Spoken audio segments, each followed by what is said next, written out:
بسم الله الرحمن الرحيم.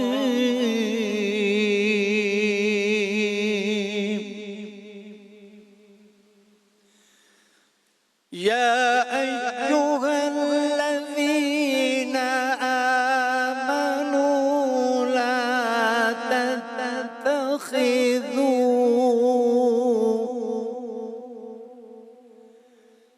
لا تتخذوا آباءكم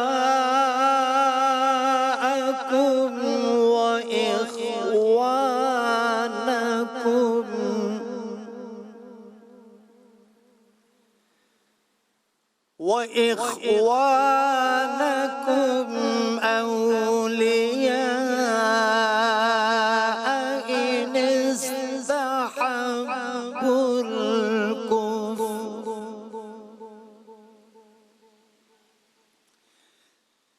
أولياء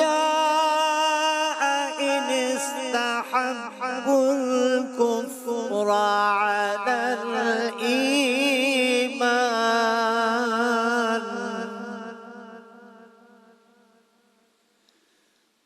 ومن يتولهم منكم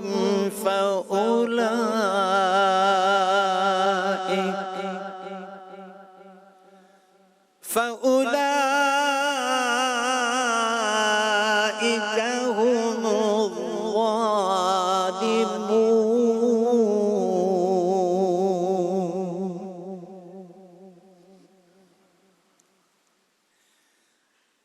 قل إن كان آباؤكم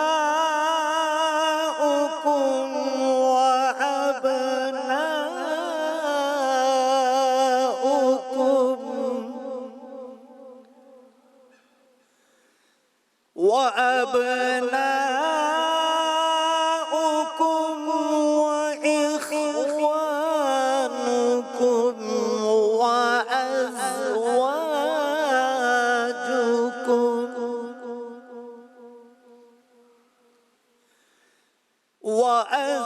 وأزواجكم وعشيرتكم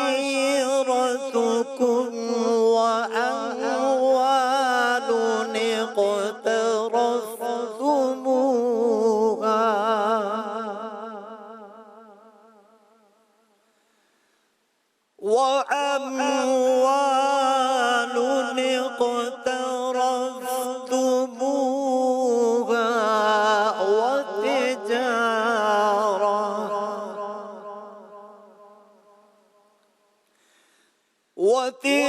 وتجارة تخشون كسادها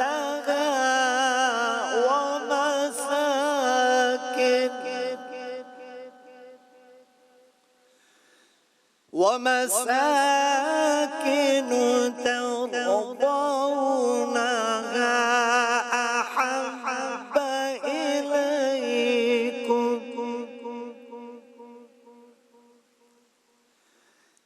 أحب إليكم من الله ورسوله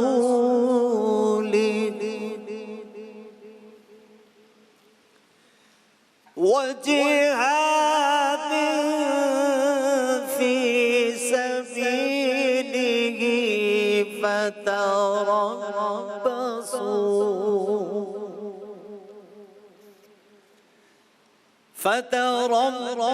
فتربصوا حتى يأتي الله بأمره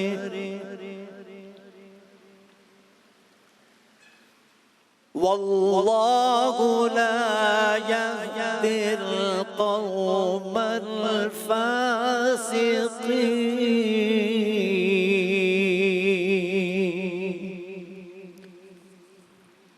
شروع اللہ کے نام سے جو بڑا مہربان نہایت رحم کرنے والا ہے۔ اے لوگو جو ایمان لائے ہو، اپنے باپ بھائیوں کو بھی اپنا رفیق نہ بناؤ اگر وہ ایمان پر کفر کو ترجیح دیں۔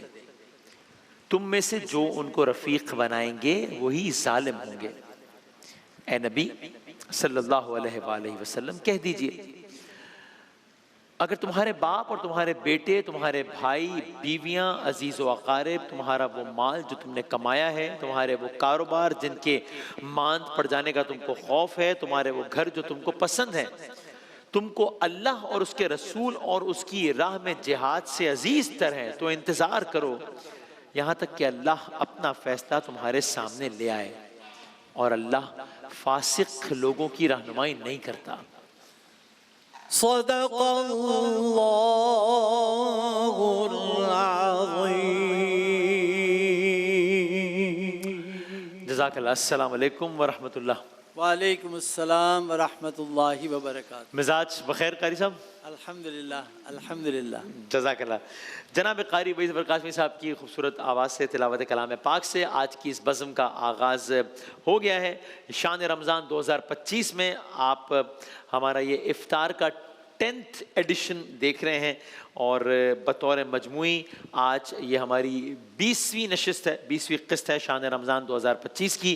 آج پاکستان بھر میں 10واں روزہ افطار کیا جائے گا، یعنی کہ آج ہم اب سے کچھ گھنٹوں بعد جب افطار کریں گے تو پھر ماہ رمضان کے پہلے عشرے کو ہم الوداع کہیں گے، عشرہ رحمت ہم سے رخصت ہوگا اور ہم عشرہ مغفرت کی گھڑیوں میں داخل ہو جائیں گے۔ دنیا کے کئی ممالک میں آلریڈی عشرہ رحمت اختتام پذیر ہو چکا ہے، بشمول سعودی عرب، مکہ و مدینہ۔ وہاں پر آج 11واں روزہ رکھا گیا ہے، وہاں پر آج 11واں روزہ افطار کیا جائے گا۔ اللہ تعالی ہم سب کو عشرہ رحمت کے ان آخری لمحات میں اس ماہ کی، اس عشرے کی بھرپور رحمتیں سمیٹنے کی توفیق عطا فرمائے۔ انشاءاللہ تیزی سے ماہ مبارک کا پہلا عشرہ رخصت ہو گیا ہے۔ آج 10واں دن ہے تو آج 10ویں ہی پارے کی تلاوت ہے۔ 9ویں سورہ ہے، سورہ توبہ ہے، 129 اس کی آیات ہے۔ آپ سب جانتے ہیں سورہ توبہ قرآن کریم کا ایک اعتبار سے منفرد سورہ ہے، آغاز میں بسم اللہ نہیں ہے اور سب کچھ، اور اس کو سورہ برات کے نام سے بھی یاد کیا جاتا ہے، سورہ توبہ اور سورہ برات۔ برات ان معنوں میں کہ اس کے بالکل آغاز میں شروع ہی براتم من، تو آغاز میں ہی مشرقین سے بری الذمہ ہونے کا، ان سے اظہار، جیسے ہم شب برات کہتے ہیں، لا تعلقی، دوری، کہ کسی سے کوئی تعلق نہیں، گناہوں سے دوری اور وہ سب، تو اس اعتبار سے سورہ برات کے آغاز میں ہی مشرقین سے بری الذمہ ہونے کا اس میں اعلان کیا گیا ہے۔ سورہ توبہ اس کو اس لیے بھی کہا جاتا ہے کہ بعض اہل ایمان کے قصوروں کی معافی کا ذکر ہے اس سورہ میں۔ اب معاملہ کچھ اس طرح کا تھا کہ جب سرکار دو عالم صلی اللہ علیہ وآلہ وسلم کا زمانہ ہے، ترویج اسلام کا زمانہ ہے، دعوت اسلام کا زمانہ ہے، کوئی اس دعوت کو قبول کرتا ہے، کوئی اس دعوت کو قبول نہیں کر رہا۔ سوسائٹی تو ایک ہی ہے، اور ظاہر ہے وہ سوسائٹی کوئی کروڑوں یا اربوں لوگوں کی نہیں ہے، یا ملینز کی بھی نہیں ہے، ایک سوسائٹی، ایک مخصوص سوسائٹی ہے۔ تو اب اس میں اس طرز کا معاملہ بھی ہے کہ مثال کے طور پر ایک باپ ہے، ایک بیٹا ہے، اس میں سے مثال کے طور پہ باپ ایمان لے آیا ہے، بیٹا ایمان نہیں لایا ہے، بیٹا ایمان لے آیا ہے، باپ ایمان نہیں لایا ہے، ایک مسلمان ہے، دوسرا کافر ہے۔ اور پھر ایسے ایسے لمحات بھی آتے ہیں کہ جب باقاعدہ ایک دوسرے سے برسر پیکار بھی ہونے تک کی نوبت آ جاتی ہے مختلف غزوات یا کبھی جنگوں کی شکل میں۔ تو اس تناظر میں یہ کہا گیا کہ اگر جو پیمانہ ہے وہ یہ ہے، اور میں آیت کا ترجمہ بھی پیش کرتا ہوں پھر دوبارہ، کہ پیمانہ یہ ہے کہ انہیں اپنا دوست نہ سمجھو اگر انہوں نے ایمان کے مقابلے میں کفر کو چنا ہے، اگر یہ معاملہ ہوا ہے تو پھر انہیں اپنا رفیق نہ جانو۔ ظاہر ہے احترام میں ایک ماں کی حیثیت سے، ایک باپ کی حیثیت سے وہ احترام ہے، لیکن یہ جو معاملہ ہے اس میں اصل جو پیمانہ ہے وہ یہ کہ اسلام پر کون ہے اور کفر پر کون ہے۔ اور پھر جس طرح یہاں سے شروع کرتے ہیں، اگر ہم کہ کہا یا ایھا الذین آمنوا، اے ایمان والو، لا تتخذوا، اور پھر اس میں سارے رشتے بتائیں، آباءکم و اخوانکم، اور تو اے لوگوں جو ایمان لائے ہو، اپنے باپ اپنے بھائیوں کو بھی اپنا رفیق نہ بناؤ اگر وہ ایمان پر کفر کو ترجیح دیں، اور اگر کوئی ایسا کرے گا تو کیا ہوگا، فاولئک هم الظالمون، اگر کوئی ایسا کرے گا، اس فارمولے پہ عمل نہیں کرے گا تو وہ ظالموں میں سے ہوگا۔ یعنی کہ کسی چیز کو اس کا حق نہ دینا یہ ظلم ہوتا ہے۔ ایک گھڑی کا یہ حق ہے کہ اس کو ہاتھ میں پہنا جائے، یہ انصاف ہے اس کے ساتھ، اسی گھڑی کو میں پیر میں پہن لوں گا، یہ ظلم ہوگا، میں نے انصاف کا معاملہ نہیں کیا، تو یہ ظالموں میں سے ہو گیا اگر تم نے یہ کام نہیں کیا۔ اور پھر اگلی آیت بڑی اہم ہے، اہم ترین آیات میں سے میں نے علماء کرام سے سنا کہ ہے کہ کہا کہ ہر انسان کو یہ اپنا احتساب کر لے ان چیزوں کی جو کہ ابھی اس آیت کے ترجمے میں آئیں گی۔ ان چیزوں کی محبت کو ایک پلڑے میں ڈالے. کن چیزوں کی میں عرض کرتا ہوں میں, اور ان 8 چیزوں کی اگر محبت زیادہ ہے ان 3 چیزوں سے, وہ 3 چیزیں بھی آئیں گی, ان 8 کی محبت ان 3 چیزوں سے زیادہ ہے تو پھر انجام بہت خطرناک ہے.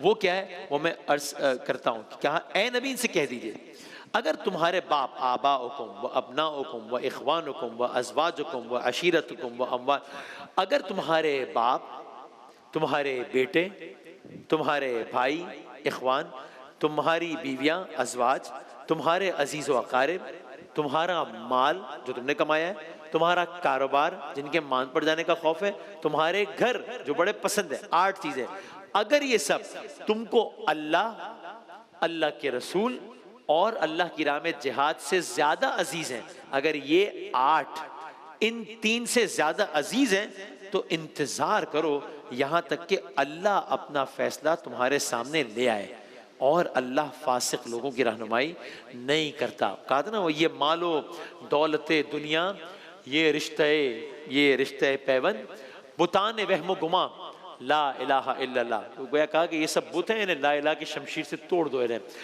تو اللہ تعالیٰ اس عشرہ رحمت کی ان آخری گھڑیوں میں مجھے آپ کو ہم سب کو ایمان کے جو سارے کے سارے پیمانے ہیں ان پر پورا اترنے کی توفیق عطا فرمائے انشاءاللہ. ایک وقفے کے بعد ہمارے ثنا خاں حضرات ہمارے ساتھ ہوں گے. سیگمنٹ ہوگا مدحت رسول انشاءاللہ. رمضان یوں آ گیا بن کے رحمت یہ پھر چھا گیا, کیسے تجھ سے کروں سامنا, گر رہا ہوں ذرا تھامنا.